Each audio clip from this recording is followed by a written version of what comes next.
किसान पर।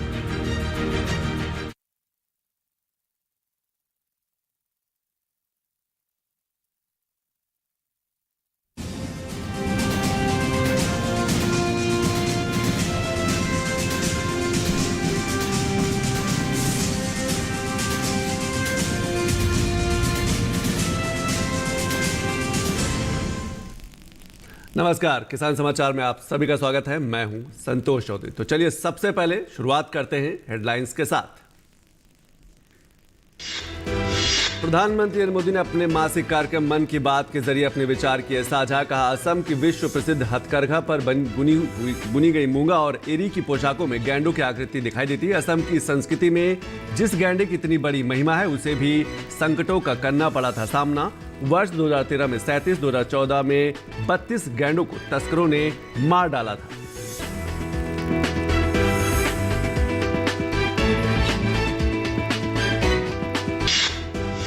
केंद्रीय मंत्री नरेंद्र सिंह तोमर ने शनिवार को मध्य प्रदेश मुरैना के हिरनीखेड़ा में चंबल सूक्ष्म सिंचाई परियोजना का किया अवलोकन। इससे 52 गांवों के किसानों को मिलेगा लाभ। केंद्रीय कृषि मंत्री तोमर ने कहा कि इस योजना का 85% काम हुआ पूरा।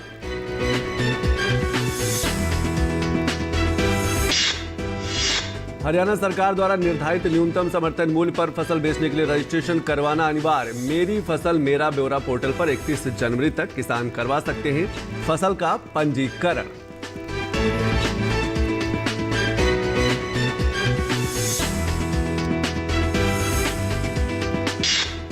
देश के अलग अलग राज्यों में विभिन्न खरीफ फसलों की खरीदी अंतिम दौर में। सरकार द्वारा अलग अलग खरीफ फसलों की जा रही है खरीदी। किसान 15 फरवरी तक बेच सकते हैं कोदो, कुटकी और रागी। छत्तीसगढ़ ने धान की खरीद को 7 फरवरी तक आगे बढ़ा दिया है।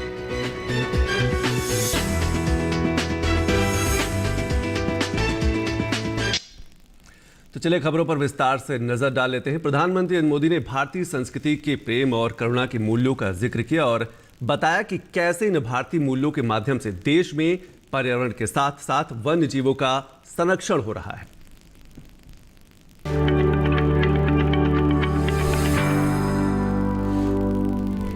प्रधानमंत्री नरेंद्र मोदी ने मन की बात कार्यक्रम में कहा कि प्रकृति से प्रेम और हर जीव के लिए करुणा ये भारत की संस्कृति भी है और सहज स्वभाव भी है। उन्होंने मध्य प्रदेश की कॉलर वाली बाघिन का जिक्र करते हुए कहा कि कैसे समाज ने एक होकर उसको आखिरी विदाई दी।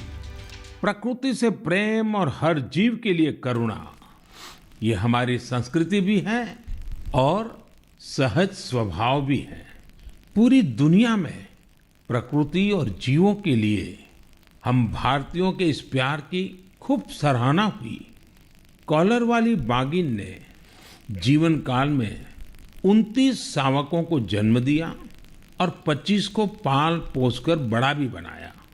हमने T15 के इस जीवन को भी सेलिब्रेट किया और जब उसने दुनिया छोड़ी तो उसे भावुक विदाई भी दी।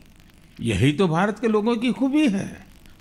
प्रधानमंत्री नरेंद्र मोदी ने प्रकृति से प्रेम और हर जीव के लिए करुणा के एक और उदाहरण के रूप में राष्ट्रपति के अंगरक्षकों के दस्ते के चार्जर घोड़े विराट का जिक्र किया।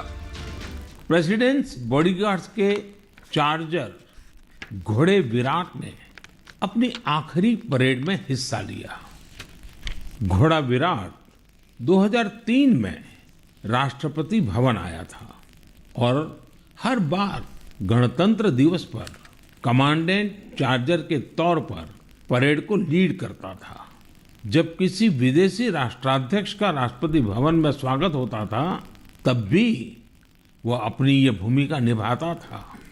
इस वर्ष आर्मी डे पर घोड़े विराट को सेना प्रमुख द्वारा कॉज कमेंडेशन कार्ड भी दिया गया। विराट की विराट सेवाओं को देखते हुए उसकी सेवानिवृत्ति के बाद उतने ही भव्य तरीके से उसे विदाई दी गई। प्रधानमंत्री ने भारत रत्न भूपेन हजारिका के एक गीत को भी याद किया और कहा कि कैसे एक गीत के जरिए असमिया संस्कृति में एक सींग वाले गैंडे के महत्व का पता चल जाता है। आप सभी जानते हैं कि एक सींग वाला गैंडा हमेशा से असमिया संस्कृति का हिस्सा रहा है। भारत रत्न भूपेन हजारिका जी का ये गीत हर एक कान में गूंजता होगा। কাজিৰঙাৰ চিৰসেউজ পৰিৱেশ হস্তি ব্যাঘ্ৰ ৰে পাত এক খড়গড় গড় পৃথিৱীয়ে চাই পক্ষীৰ সুৱদীয়া প্ৰকাশ মোৰ কাজিৰঙা নহয় যে বন্য। असम की संस्कृति में जिस गैंडे की इतनी बड़ी महिमा है उसे भी संकटों का सामना करना पड़ता था। वर्ष 2013 में 37 और 2014 में 32 गैंडों को तस्करों ने मार डाला था। इस चुनौती से निपटने के लिए पिछले 7 वर्षों में असम सरकार के विशेष प्रयासों से गैंडों के शिकार के खिलाफ एक बहुत बड़ा अभियान चलाया गया। पिछले 22 सितंबर को वर्ल्ड राइनो डे के मौके पर तस्करों से जब्त किए गए 2400 से ज्यादा सींगों को जला दिया गया था। यह तस्करों के लिए एक सख्त संदेश था। ऐसे ही प्रयासों का नतीजा है कि अब असम में गैंडों के शिकार में लगातार कमी आ रही है। प्रधानमंत्री नरेंद्र मोदी ने प्रकृति से प्रेम और करुणा के संबंधों को बनाए रखने और वन्य जीवों के संरक्षण के भारतीय मूल्यों पर जोर दिया और कहा कि बाघों और एक सींग वाले गैंडे के सफल संरक्षण में भारतीय मूल्यों का अहम योगदान है। Bureau report, DD news.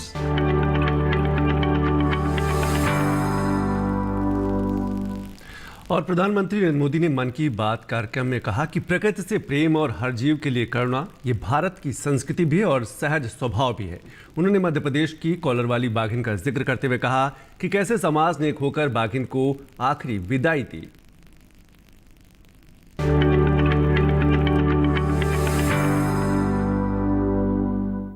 प्रधानमंत्री नरेंद्र मोदी ने इस साल के अपने पहले मासिक रेडियो कार्यक्रम मन की बात में आजादी के अमृत महोत्सव के तहत देश में राष्ट्रीय प्रतीकों को पुनः प्रतिष्ठित किए जाने के प्रयासों पर चर्चा की। साथ ही प्रधानमंत्री ने पद्म पुरस्कारों की चर्चा करते हुए कहा कि आज ऐसे लोगों को पद्म पुरस्कार मिले हैं जिन्हें शायद कम ही लोग जानते हैं, लेकिन उनके जीवन से बहुत कुछ सीखने को मिलता है। देश में अभी पद्म सम्मान की भी घोषणा हुई है। पद्म पुरस्कार पाने वाले में कई ऐसे नाम भी हैं जिनके बारे में बहुत कम लोग जानते हैं। ये हमारे देश के अनसंग हीरोज हैं जिन्होंने साधारण परिस्थितियों में असाधारण काम किए हैं। जैसे कि उत्तराखंड की बसंती देवी जी को पद्मश्री से सम्मानित किया गया है। बसंती देवी ने अपना पूरा जीवन संघर्षों के बीच जिया। कम उम्र में ही उनके पति का निधन हो गया था और वो एक आश्रम में रहने लगी। यहाँ रहकर उन्होंने नदी को बचाने के लिए संघर्ष किया और पर्यावरण के लिए असाधारण योगदान दिया। उन्होंने महिलाओं के सशक्तिकरण के लिए भी काफी काम किया है। इसी तरह मणिपुर की 77 साल की लोरेम्बम बिनो देवी दशकों से मणिपुर की लीबा टेक्सटाइल आर्ट का संरक्षण कर रही है। उन्हें भी पद्मश्री से सम्मानित किया गया है। मध्य प्रदेश के अर्जुन सिंह को बैगा आदिवासी नृत्य की कला को पहचान दिलाने के लिए पद्म सम्मान मिला है। पद्म सम्मान पाने वाले एक और व्यक्ति है श्रीमान अमाई महालिंगा नाइक। एक किसान है और कर्नाटका के रहने वाले हैं। इन्हें कुछ लोग टनल मैन भी कहते हैं। उन्होंने खेती में ऐसे ऐसे इनोवेशन किए हैं जिन्हें देखकर कोई भी हैरान रह जाए। प्रधानमंत्री नरेंद्र मोदी को अमृत महोत्सव के अवसर पर देश के अलग अलग कोनों से करीब 1 करोड़ बच्चों ने पोस्ट कार्ड और पत्र भेजे हैं। पीएम मोदी ने कहा कि इन पत्रों को पढ़कर उन्हें देश के भविष्य को लेकर बच्चों की सोच ने बेहद प्रभावित किया है। यही नहीं, उन्होंने क्रोएशिया के बच्चों के लिखे पत्रों का भी जिक्र किया और कहा कि दुनिया के सामने आज भारत का नया स्वरूप स्थापित हुआ है। मुझे 1 करोड़ से ज्यादा बच्चों ने अपने मन की बात पोस्टकार्ड के जरिए लिखकर भेजी है। ये 1 करोड़ पोस्टकार्ड देश के अलग अलग हिस्सों से आए हैं, विदेश से भी आए हैं। इन पोस्टकार्ड्स में इस बात के दर्शन होते हैं कि देश के भविष्य के लिए हमारी नई पीढ़ी की सोच कितनी व्यापक और कितनी बड़ी है। मुझे भारत के मित्र देश क्रोएशिया से भी 75 पोस्टकार्ड मिले हैं। क्रोएशिया के जाग्रेब में school of applied arts and design के स्टूडेंट्स, उन्होंने ये 75 कार्ड्स भारत के लोगों के लिए भेजे हैं और अमृत महोत्सव की बधाई दी है। प्रधानमंत्री नरेंद्र मोदी ने मन की बात कार्यक्रम में देश में हर स्तर पर शिक्षा को लेकर बढ़ती जागरूकता को उजागर किया और कहा, देश में अलग अलग क्षेत्रों से जुड़े लोग समाज के प्रति अपनी जिम्मेदारी का निर्वाह कर लोगों की मदद कर रहे हैं। उन्होंने खुशी जताई कि देश के प्रतिष्ठित शिक्षण संस्थाओं में उच्च शिक्षा के क्षेत्र में कई सराहनीय प्रयास देखने को मिल रहे हैं। मुझे बेहद खुशी है कि इस तरह के प्रयास उच्च शिक्षा के क्षेत्र में, खासकर हमारी अलग अलग IITs में निरंतर देखने को मिल रहे हैं। केंद्रीय विश्वविद्यालयों में भी इस प्रकार के प्रेरक उदाहरणों की कमी नहीं है। इस तरह के प्रयासों को और बढ़ाने के लिए पिछले साल सितंबर से देश में विद्यांजलि अभियान की शुरुआत हुई है। इसका उद्देश्य अलग अलग संगठनों, CSR और निजी क्षेत्र की भागीदारी से देश भर के स्कूलों में शिक्षा की गुणवत्ता में सुधार लाना है। विद्यांजलि सामुदायिक भागीदारी और ओनरशिप की भावना को आगे बढ़ा रही है। अपने स्कूल, कॉलेज से निरंतर जुड़े रहना, अपनी क्षमता के अनुसार कुछ न कुछ योगदान देना, यह एक ऐसी बात है जिसका संतोष और आनंद अनुभव लेकर ही पता चलता है। प्रधानमंत्री नरेंद्र मोदी ने मन की बात कार्यक्रम में देश की जनता के समक्ष बताया कि कैसे आज देश न सिर्फ अपने राष्ट्रीय चिन्हों को पुनर्स्थापित कर रहा है, बल्कि गौरवपूर्ण विरासत के साथ दुनिया में भारत की छवि को सकारात्मक रूप भी दे रहा है। Bureau report, DD news.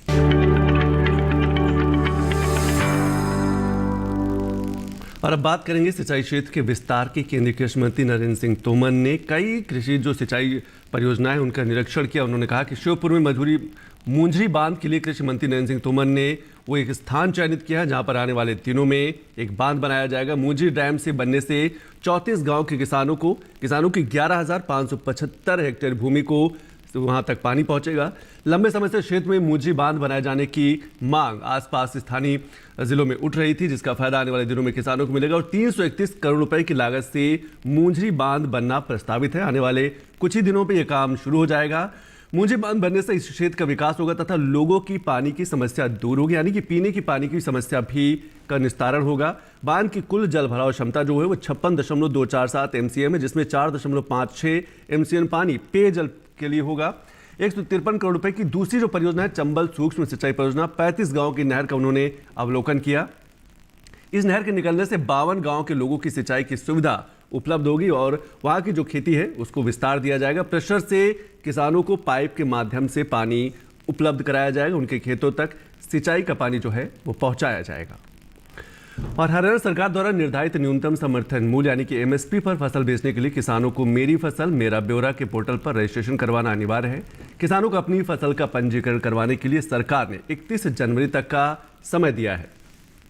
कृषि एवं किसान कल्याण विभाग के उप निदेशक डॉक्टर वजीर सिंह ने शनिवार को ये जानकारी देते हुए बताया कि किसान अपनी फसल का पंजीकरण मेरी फसल मेरा ब्यौरा पोर्टल पर 31 जनवरी तक मोबाइल से अथवा साझा सेवा केंद्र यानी कि CSC सेंटर से करवा सकते हैं। उन्होंने बताया कि सरकार द्वारा रबी सीजन 2021-22 के लिए मेरी फसल मेरा ब्यौरा पोर्टल पर गेहूं, सरसों, दलहन, सूरजमुखी, चना और जौ बेचने के इच्छुक किसानों के लिए आवेदन करने के लिए पोर्टल खुला हुआ है। इस पोर्टल के माध्यम से किसानों की फसलों का बुआई से लेकर मंडियों में बिक्री तक मदद मिलेगी। इसके अलावा प्राकृतिक आपदाओं के कारण क्षतिग्रस्त हुई फसल के मुआवजे एवं विभिन्न योजनाओं का लाभ लेने के लिए भी किसानों को बोई गई फसल का नाम, खेती का रकबा, फसली महीना, बैंक खाता संख्या एवं मोबाइल नंबर जैसी अनिवार्य जानकारी ऑनलाइन पोर्टल पर दर्ज करानी होगी। उन्होंने किसानों से कहा कि संबंधित हल्का पटवारी से मिलकर अपने खेत के सही किला नंबर में सही फसल दर्ज करना सुनिश्चित करें, जिससे कि किसानों को आगे किसी भी समस्या का सामना न करना पड़े।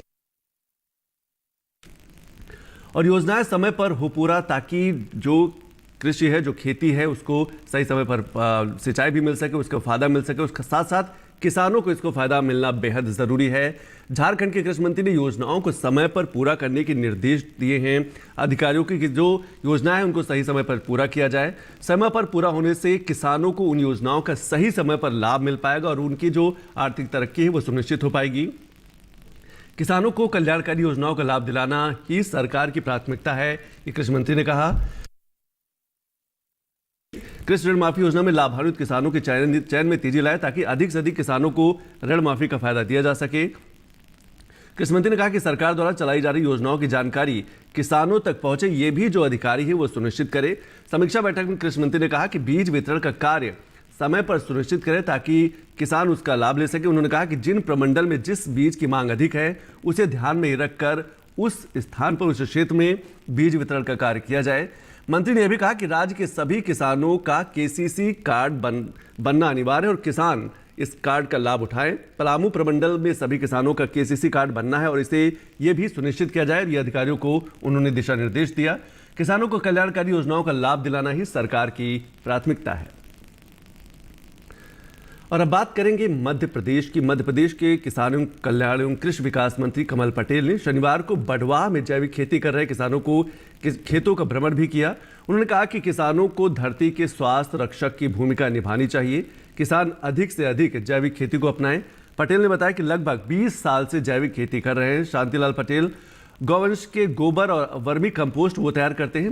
मंत्री पटेल ने यह भी कहा कि धरती के स्वास्थ्य की रक्षा करना किसान ही कर सकता है। किसान शांतिलाल ने फसलों को कीटों से सुरक्षा के उपाय के लिए वो कई प्रयास कर रहे हैं। कृषि मंत्री को उन्होंने ये जानकारी दी। कृषि मंत्री पटेल ने कृषक शांतिलाल को जैविक खेती करने के लिए बधाई दी। उन्होंने कहा कि क्षेत्र के किसानों का भी वो मार्गदर्शन करें जिससे अधिक से अधिक किसान जैविक खेती के लिए प्रेरित हो सके। और देश के अलग अलग राज्यों में विभिन्न खरीफ फसलों की खरीदी अंतिम दौर में है। अलग अलग राज्यों में फसलों के उत्पादन के अनुसार सरकार द्वारा अलग अलग खरीफ फसलों की खरीदी की जा रही है। पिछले कुछ दिनों में देश के अलग अलग राज्यों में भारी बारिश हुई थी जिसके कारण सरकारी खरीद को रोक दिया गया था। ऐसे में बहुत से पंजीकृत किसान अपनी उपज समर्थन मूल्य पर नहीं बेच पा रहे थे। ऐसे में सभी पंजीकृत किसानों से फसल की खरीदी की जा सके, इसके लिए छत्तीसगढ़ सरकार ने धान के बाद अब कोदो, कुटकी और रागी की खरीदी की अंतिम तिथि को भी आगे बढ़ाने का निर्णय लिया है। किसान 15 फरवरी तक ये बेच सकते हैं। कोदो, कुटकी, रागी छत्तीसगढ़ सरकार ने धान की खरीदी को 7 फरवरी तक आगे बढ़ा दिया है। वहीं समर्थन मूल्य पर कोदो, कुटकी और रागी फसलों की खरीदी के लिए समयावधि अब 15 फरवरी 2022 तक बढ़ा दी गई है। इसके पहले इन फसलों की खरीदी के लिए 31 जनवरी तक तिथि निर्धारित थी। राज्य में 1 दिसंबर 2021 से कोदो, कुटकी तथा रागी की खरीदी न्यूनतम समर्थन मूल्य पर लगातार चल रही है। और अब बात करेंगे यूरिया की, यानी कि खाद बेचने वाले दुकानदारों की मनमानी से किसान काफी परेशान है, लेकिन कृषि विभाग ने भी एक अहम फैसला लिया है। जगदलपुर की खबर है, अधिक दाम पर खाद बेचने वाली दुकानों का लाइसेंस निरस्त किया जा रहा है। ये कृषि विभाग की तरफ से ये कार्रवाई लगातार की जा रही है। अधिक दर पर यूरिया सहित अन्य खाद बेचने पर कृषि विभाग सख्ती से रवैया अपना रहा है और उन दुकानों का लाइसेंस रद्द कर रहा है जो कीमत से अधिक खाद बेच रहे हैं। आदेश जारी करके कई खाद दुकानों का लाइसेंस निरस्त कर दिया गया और इससे किसानों को काफ़ी राहत मिली है, क्योंकि किसानों को अधिक पैसे में उनको यूरिया और खाद लेनी पड़ती थी। केंद्र संचालक ने शासन द्वारा निर्धारित दर यूरिया 266 रुपये 50 पैसे की जगह पर 500 रुपये प्रति बोरी वो बेच रहा था और इसकी शिकायत कृषि विभाग तक पहुंची थी। एसएसपी 266 रुपये की जगह पर 450 रुपये पर बेचने की भी शिकायत किसानों ने कृषि विभाग में दर्ज कराई थी। पोटास 1000 रुपये की जगह पर 1400 रुपये प्रति बोरी जो दुकान संचालक था वो बेच रहा था। इस पर कृषि विभाग ने एक बड़ी कार्यवाही की है। डीएपी 1250 की जगह 1450 रुपये प्रति बोरी की दर से बेचने की शिकायत भी मिली थी और इसी के चलते कई दुकानों का जो लाइसेंस है वो रद्द कर दिया गया। अधिक दाम बेचने वाले दुकानदारों पर कृषि विभाग ने सख्त कार्रवाई की है और उनका जो लाइसेंस है वो निरस्त कर दिया गया है ताकि किसानों को राहत मिल सके। और ये भी आदेश दिया, कई दुकानों को लाइसेंस निरस्त करने के बाद सोसाइटी को भी निर्देश दिए हैं कि सोसाइटी के माध्यम से किसान खाद ले सकते हैं। और आचार्य देवव्रत गुजरात राज्य के वर्तमान राज्यपाल हैं, वह हिमाचल प्रदेश के भी राज्यपाल रह चुके हैं। किसानी के अनुभव के कारण भारत में कृषि व्यवस्था और उसकी चुनौतियों को बखूबी समझते हैं। देश में प्राकृतिक कृषि को बढ़ावा देने में उनका एक अहम योगदान है। किसानों की आय बढ़ाने और रासायनिक खेती के खतरों से निजात पाने के लिए प्राकृतिक कृषि एक बेहतरीन उपाय है। प्राकृतिक खेती कृषि की प्राचीन पद्धति, ये भूमि के प्राकृतिक स्वरूप को बनाए रखती है। प्राकृतिक खेती में रासायनिक खादों का, जो कीटनाशक का उपयोग नहीं किया जाता। इस प्रकार की खेती में जो तत्व प्रकृति में पाए जाते हैं उन्हीं के हिसाब से को खेती में प्रयोग किया जाता है और प्राकृतिक खेती से किसानों को फायदा होता है। कीटनाशक के रूप में काम में लिया जाता है, उसके कीटनाशक का प्रयोग नहीं किया जाता है। प्राकृतिक खेती में कीटनाशकों के रूप में गोबर की खाद, कंपोस्ट, जीवाणु खाद, फसल अवशेष और प्रकृति में उपलब्ध खनिज जैसे रॉक फॉस्फेट, जिप्सम आदि द्वारा पौधों को पोषक तत्व दिया जाता है। और प्राकृतिक खेती में प्रकृति में उपलब्ध जीवाणुओं, मित्र कीट और जैविक कीटनाशक द्वारा फसल को हानिकारक जीवाणु से बचाया जाता है। प्रधानमंत्री नरेंद्र मोदी भी लगातार प्राकृतिक खेती को बढ़ावा देने पर बल देते रहे हैं।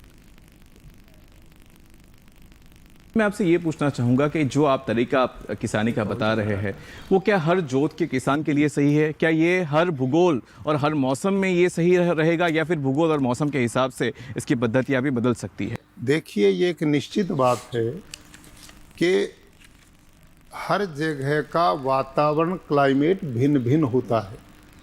लेकिन हिमाचल प्रदेश में 4 वर्ष में गवर्नर रहा, वहीं से मैंने प्राकृतिक खेती के मिशन को शुरू किया। आप सब जानते हो पहाड़ी क्षेत्र है, वहाँ आजकल इन सर्दियों में तो भारी बर्फबारी भी होती है और बाकी देश से वहाँ का वातावरण बिल्कुल भिन्न है। लेकिन वहाँ जिन जिन किसानों ने इस प्राकृतिक खेती को अपनाया, वहाँ उन लोगों का उत्पादन भी बढ़ गया, उनका खर्चा भी शून्य के बराबर आ गया और उनके खेतों की बीमारियां भी धीरे धीरे समाप्त हो रही हैं। तो इन सब चीज़ों को ध्यान में रखते हुए अनुभव में आया कि ये खेती हिमाचल में कामयाब है। अब हम गुजरात में इसको चलाए हुए हैं, 2 लाख किसान यहाँ शुरू कर चुके हैं। तो जिन लोगों ने बिल्कुल ईमानदारी से पूरे नियमों का पालन किया है, देसी गाय ही का गोबर गोमूत्र से जीवामृत, घन जीवामृत अपनाया, आच्छादन की विधि को पूरा अपनाया, वापसा बनाने की प्रक्रिया की, तो ऐसे जो सही नियमानुसार इस खेती को कर रहे हैं उनका किसी का भी उत्पादन कम नहीं हो रहा और धरती की माँ की गुणवत्ता जो है उसका organic carbon day by day, दिन पर दिन बढ़ रहा है। इसी प्रकार से दक्षिण भारत में आंध्र प्रदेश है, तो वहाँ पर T Vijay Kumar ji retired IAS अधिकारी हैं, वो लगभग 5 लाख किसान उन्होंने इस प्राकृतिक खेती से जोड़े हैं और उन्होंने जहाँ वर्षा नहीं होती, भूमि में नीचे जल नहीं है, वहाँ भी वो 2-2, 3-3 फसलें लेने में कामयाब हुए हैं इसी पद्धति से। तो मैं समझता हूँ कि उत्तर में पहाड़ और दक्षिण में आंध्र प्रदेश और मध्य में अपना गुजरात, तो भारत का तो सारा क्षेत्र इसमें आ गया। इससे सिद्ध होता है कि हमारी जो प्राकृतिक कृषि है ये हर क्षेत्र के लिए थोड़ा चेंज कर सकते हैं, इसमें भी परिवर्तन संभावित है।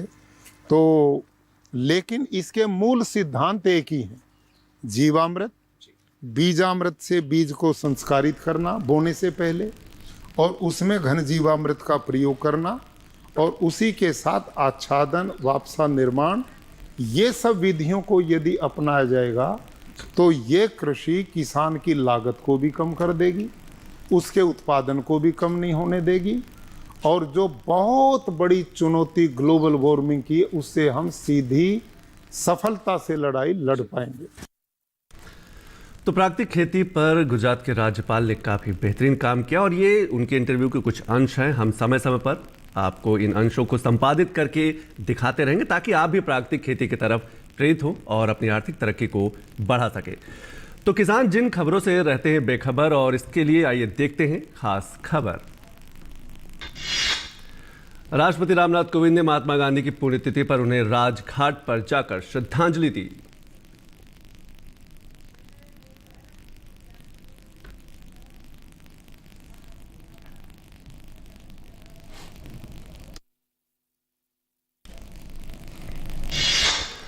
प्रधानमंत्री नरेंद्र मोदी ने महात्मा गांधी की 74वीं पुण्यतिथि पर उन्हें राजघाट पर जाकर श्रद्धांजलि दी और कहा कि बापू के नेक आदर्शों को और लोकप्रिय बनाने का यह हमारा सामूहिक प्रयास है। आज शहीद दिवस पर पीएम ने उन सभी महानुभावों को श्रद्धांजलि अर्पित की जिन्होंने साहसपूर्वक देश की रक्षा की। पीएम ने कहा कि उनकी सेवा और वीरता को हमेशा याद किया जाएगा।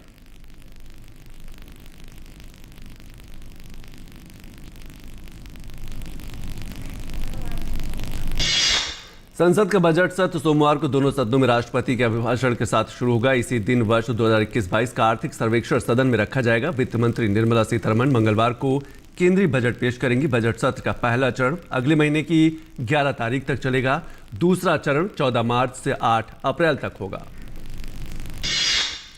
कोविड-19 के खिलाफ देश की जंग जारी है। पिछले 24 घंटों में देश में कोरोना के 2,34,281 मामले सामने हैं। वहीं 3,52,784 लोग कोरोना को मात देकर स्वस्थ भी हुए हैं।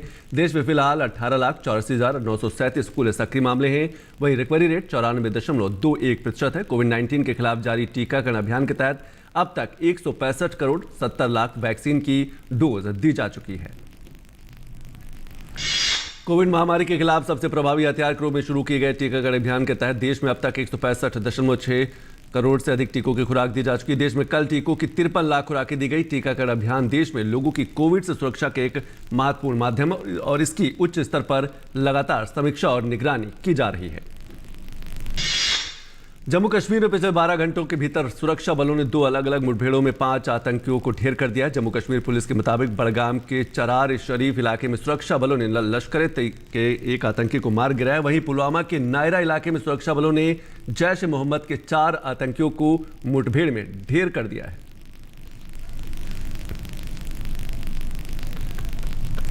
तो इन्हीं खबरों के साथ किसान समाचार में अभी बस इतना ही। नमस्कार।